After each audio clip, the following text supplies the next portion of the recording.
记录网时光，我是汤，这回来到最新的一期开箱简评。今天我们在镜头面前来继续把玩分享的玩具，就是眼前的这一款来自 Mobile Legends 最近刚刚现货的 Mobile Legends Series Secret Wars 秘密战争系列里面的共生体蜘蛛侠。这个应该怎么说呢？它的名字啊，就是在这个地方就直接写的这个蜘蛛侠共生体战衣 Alien Custom。因为我们知道在秘密战争的故事线里面，这个毒液的共生体是在这个外太空由这个蜘蛛侠第一次接触到的。这个之后呢，才被不同的漫画家扩展成这个 Venom 这样一个角色，以及后续的共生体 Symbiotic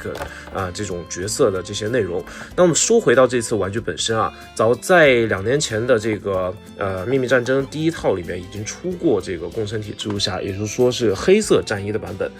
这个版本呢，我个人评价是非常优秀的，因为它用的是初登场的素体，整个素体呢非常的干练，当然或多或少有一些涂装啊，或者说零星的一些小瑕疵，但这个东西呢，如果说你现在收二手的话呢，你可以要求卖家给你拍一拍成色，问题都不是特别大。然后回到这次玩具本身啊，我个人觉得这一次呢，素体方面倒是没有什么太多惹眼的部分，它做的是一个不对称的设计，然后再加上这个共生体慢慢的从手臂蔓延到全身的感觉。那如果说呢，这个蔓延效果能够延伸到腹部啊，甚至腿部一丢丢一点，我觉得做这种不对称的感觉会更加好一些。而且呢，你可以看到呢，之前的这个战衣上面的零件呢，也沿用了万智牌系列套装里面的那个战损的这个零件。然后手型方面呢，都是比较基础的，比如说开张手型啊，射蛛丝手型，然后给了一个小小的这个共生体的胶质状的特效件。那么话不多说，开箱。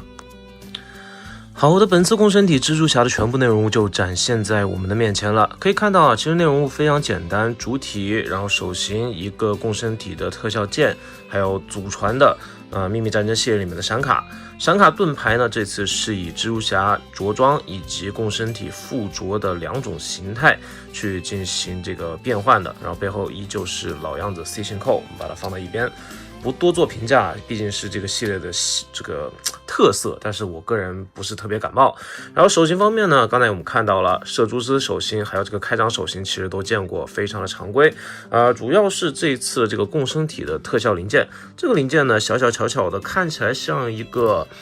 黑色的未凝固的荷包蛋的感觉啊。它可以就直接这么摊在这个手上，然后你利用这边的小触手，或者说这个小粘液的液滴进行固定反正其实有多种固定方法，我这边就是直接展现一种，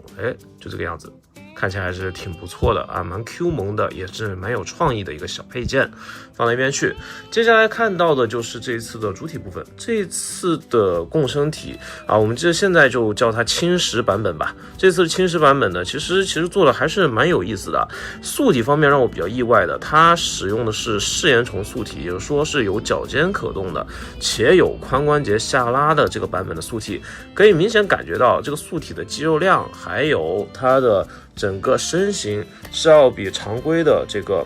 初登场的蜘蛛侠要大上一圈的，这一点就是有一点诡异了。不是应该是装备了这个，或者说穿上了黑色战衣之后，他的身形会显得更加强壮，攻击性会更加的爆棚一些吧？为什么一开始呢要选择这个素体呢？我就觉得是比较意外的，有可能是在建模的时候的这个手臂麒麟臂过于的粗壮所以说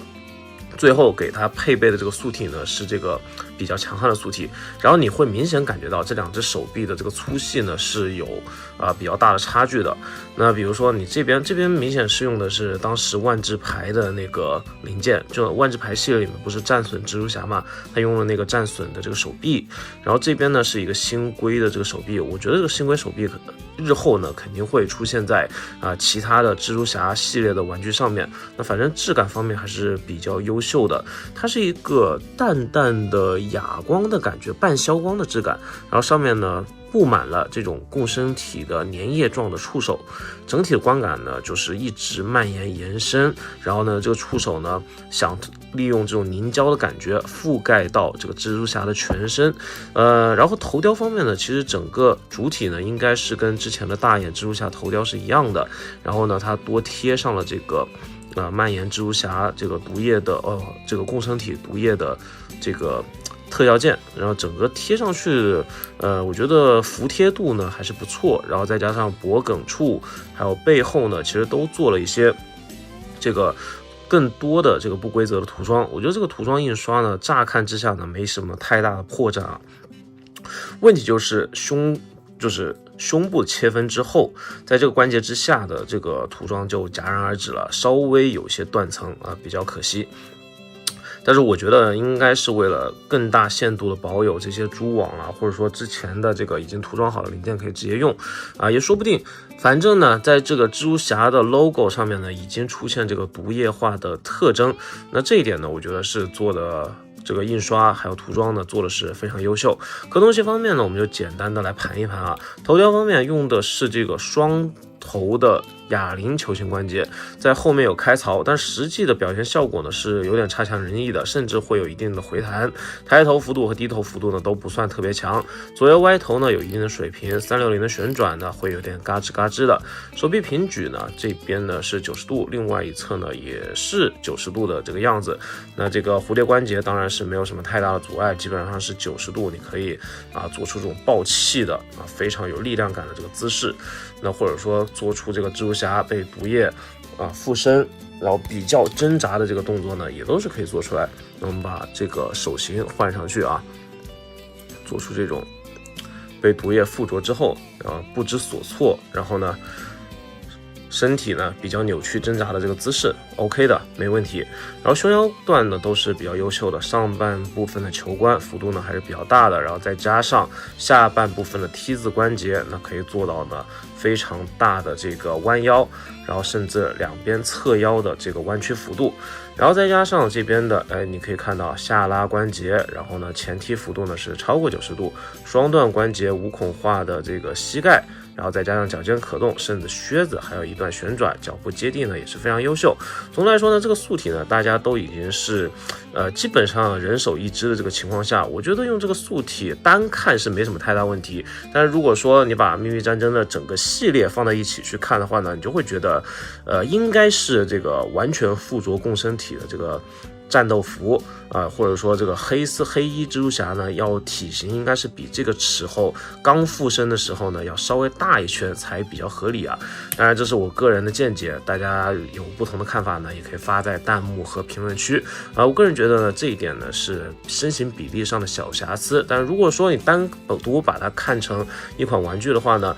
以目前的这个现货价格和预定价格差距不大的这个情况下，我个人觉得，如果你喜欢蜘蛛侠，喜欢共生体的这段剧情的话呢，还是非常推荐入手的。身高方面呢，其实真的是高下立判它要高出大半个头的这个样子，这也是之前蜘蛛侠素体呢来到这个初登场素体之后呢有一个明显的区分。我个人是比较喜欢这个初登场素体，因为整个身上的肌肉线条并没有那么爆炸，然后整个线条呢还有整个维度呢也偏娇小一点算是一个就是年轻人或者说青年人应该有的这样一个形体那这一款蜘蛛侠呢，虽然陪伴了我们非常长一段时间这个素体，但是说实话呢，身形对于蜘蛛侠这个题材来说呢是过于高大，然后当然不同的这个画师笔下不太一样但我个人更喜欢就是偏娇小一点，或者说有点像 MCU 荷兰弟的那种身形比例下的蜘蛛侠。那今天把我分享就到这边，这一款共生体蜘蛛侠或者说叫做这个外星战衣轻食版本，那把玩分享就到这边。我觉得这款玩具10分满分的话，我会给到一个8.5分的分数无论是从性价比还是说它整个题材的选题都是非常不错新规的这个部件呢也都比较优秀，可动性因为这个素体的原因非常的在线。那今天的分享就到这边，我是头条亨的，下期再见，不见不散，记得关注这个频道，拜了个拜。